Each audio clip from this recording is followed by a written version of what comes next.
the deans, officers, education institutions for the development of future education. No? And I need two groups. Yun po yung ating 11713, yung focus na technical panel for teacher education. We are still currently facing a lot of challenges in education. Low salaries daw, sabi nila, pero later unlimited trainings, master teacher 1 to master teacher. Education Council to the DepEd with the support from other agencies group, education institutions. If may mga quality assurance heads the reporting, and then sa in-service naman, PRC, ano yung ating reflection? Mas marami ang umasa sa Center ng Visayas. Click please po. Sorry, balik po tayo. Sa EDCOM to report, I think there is a main slide. They have to be, sa mga pre-service teachers kayo, you will become soon. Why? Number one, sa ating mga teachers, elementary education, kasi generalist, no? Soon to be graduates, ayan. Ito yung issue natin. PSGs require only nila on the next slide. And Structure, practicum, duration. mag-extend daw dapat yung go, and let's please go. Address? Address teacher, supply gap. Okay, click. Yes, please. Please click. Okay, sige pa. The TEC will do the quality assurance mechanisms. The TEC a coherence between curriculum content, development of the reframing of the teacher education curriculum, including the undergraduate education of educators. With these upcoming write-ups, yung ating initial teacher preparation, then we do the readiness, nasa 29,000. Teacher 2 natin will be, some may not be opting for principal leadership or COEs. Para na po ito sa ating mga deans, no? Deans who are here with us present. Ayun. Currently, there are 37 COEs, no? And then only 36. Okay, next. Next, please. Next. Ayan. There should be innovative programs that you have conducted. And when we say searches, ang gagaling ng ating mga schools, no? Even they are not COEs. No? So, because COEs will function as resource, serving as the network hub. Kaya ito, and of course, the COEs will also set standards for, and at the same time, yung mga basic requirements. With the, looking at your career needs, you will enjoy the scholarship at the 2025 roadmap kasi hindi pa po yun ready for this towards the future of greater possibilities. So that, next slide. Sure, next slide please, that we identify the blind spots or the gaps, which are the dimensions from which effective teaching leadership and social action come into being. So, number, ang dapat isagot, 3, 6, from what school? 3, 6. So from 10 units, 9 tagay na siya 200 natin. Unahin natin ang second, 2,926 who took the September 2024 LEPT. Ma'am, question. 8,875 or equivalent to 56.88%. In short, tanaw sa kuha, out of 100 na nag-take atong September, every 100 ang nagpasalang 57 or 56 na aradira. Technically, there were a total of 37,051 who cried ning hilang kay wa sila nakita sa ilang pangalan dito sa listahan sa PRC. Punta tayo sa LM. Mga nag-take up ng elementary education last September 2024, pila inyong kalaban? 44,002 students. Question, ma'am, pila ang ning pasa? Ang ning pasa? Only 20,025 or equivalent only to 45.51%. Guys, eyes on the projected image, mas daghan pang nigbagsak kaysa sa ning pasa. Technically, there were a total of 23,977. Imagine that many students who cried because they were not able to find their names sa list of PRC. So point here, ma'am. So what's the point, ma'am? It's not that we are going to share with you. Sige, may pangitan mga top notchers. Gusto nyo daw mga pangitaon sa examination. Now look at the picture tanaw. What is a blueprint? I'm going to share with you what are yung plan on how to pass and top. Number 1 is set a worthy goal. Again, simple lang kayo pero it will make a big difference. Again, set a worthy goal. Inyong nawong na adiran sa tunga. I want all of you to imagine ang inyong tarpaulin ibutang sa gawas sa inyong gate sa eskwelahan. Question, unsang top position or rank ang gusto ninyo mabutang sa inyong tarpaulin? Isyagit, wait lang, isyagit. In 3, 2, 1, top! Top 1! Usap, top! 1!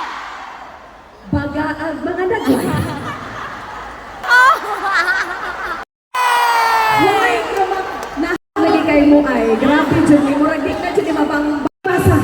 Always aim for the moon.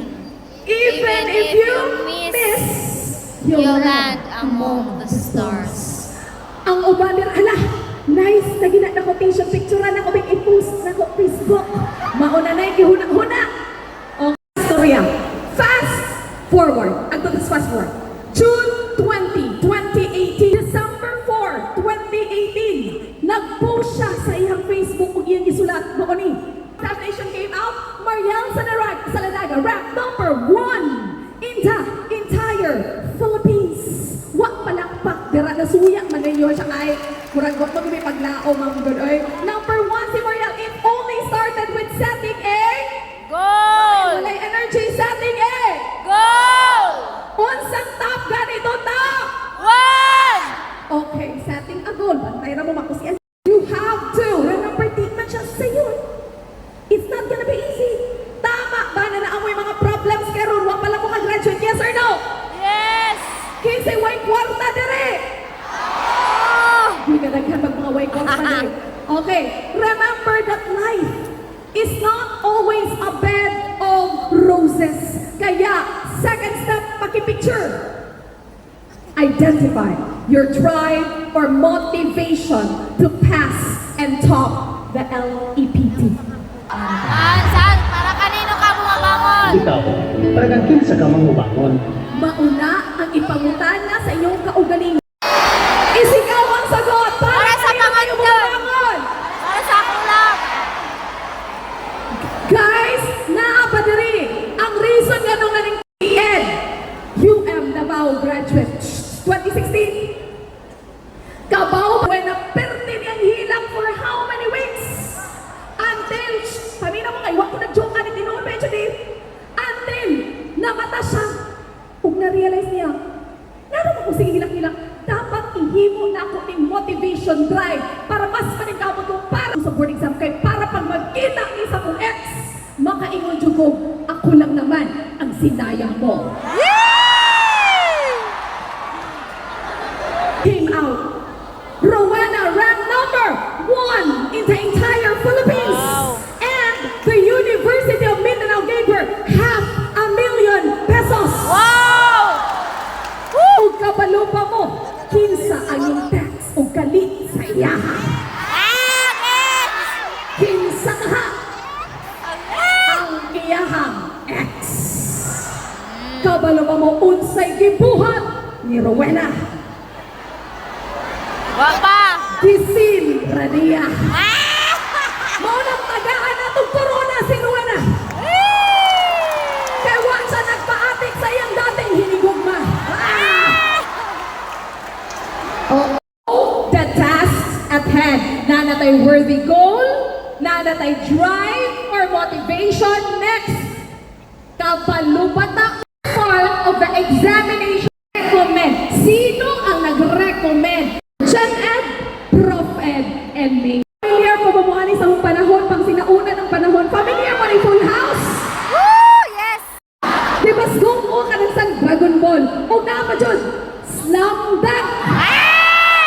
Mauna, amigo. True friend. Taka!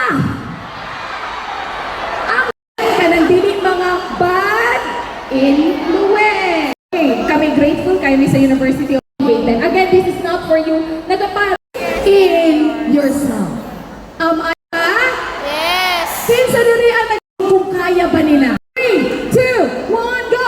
Believe you can, and you're halfway there. That is why I like this picture sa Kibutang Dari. What matters most is how you see yourself.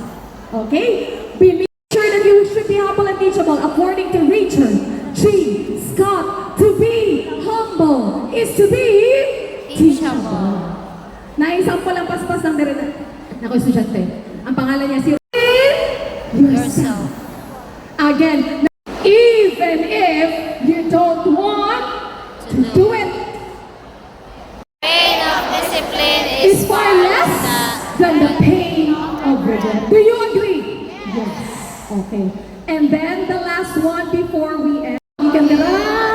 Padulong dito. I'm pretty sure that you will have problems along the way. Pero isa lang masurya guys. Just like us, murag na one na paglaom sa unahan na habang nag-back to speaking ng elementary. Padulong na nag-high school na abot na nag-college si Kapoy kami. Pero isa lang siya lang masurya sa inyo ha. Never, ever give up. Because great things take time. Before we end, I would like to share with you the real life story of kapagaling recent up na church na to. Salamat po. So to those of you who are hanging by a thread, never, ever give up. Before we end, students, whether you will be taking the September 2025 or March 2026 board examination, lahat kayo one take lang sa board examination. Yes. And we are going to do this using the LPT manifesting ritual. How are you feeling today? Please, in their passion to teach and learn. Listen, positivity, impulse, or immediate action is. Dili ko anak ma'am. If the teacher will say you do this demo teach. Your environment. And the last is win in the BLEPT. What is on God, whoever God you pursue. Matthew 19:26. And during this time as well, in City Argao campus, where do you go? Go to the world, show what you got, and then deliver what is expected of you as educators. No, ang ODI is obey the commandments of God, and when you are already in the Department of Education, obey the guidelines which one says set by the department. So believe in yourself and have faith in God.